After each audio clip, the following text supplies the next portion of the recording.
Right now, as we speak, a Louisville native is standing on the grounds with a good view of the White House. He's still working.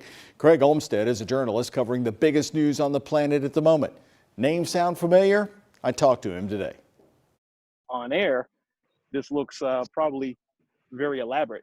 You know, it's a very nice setup of the White House, and it looks nice on air, but actually being out here in the code, not so much.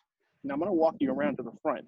As you can see, there's the front of the White House. Louisville's Craig Olmstead, the CEO of his own production company, is right now literally living in the shadow of the biggest story on earth. Give me your personal thoughts on being a witness to history. You actually go into an election not knowing afterwards who the true winner is.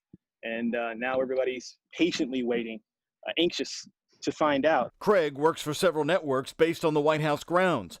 Who would have loved this assignment? Craig's dad, the late, still beloved Chuck Olmsted. Coach meant well. He put the youngster in his own car and drove him to the hospital. This was a 9mm she was wielding when she stuck up a Wendy's just days ago, and they suspect it wasn't her only stick-up. I think that he would love the challenge of being able to be on the front lines and being able to present the news to the public in its all honesty and fairness, like everybody would want the media to be. Craig took us to another familiar building. This is the West Wing of the White House, where most of the dignitaries and guests of the president come. He usually comes out that front door to meet them. Civility? Craig remembers this encounter his dad had live during our Derby coverage. Your dad was here yesterday. How's he fancy the horses? I don't know. He did pretty well yesterday because he listened to this great Kentuckian, Will Farish. Indeed.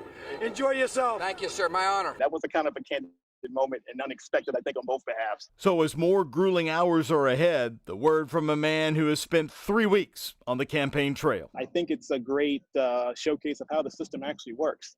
And in this instance, it hopefully it will work to the betterment of the entire nation. When the answer will come.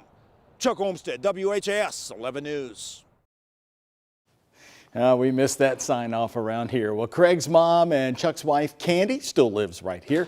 And as for the next few days, Craig says he fully expects it to be around the clock, as it has been just the past 24 hours.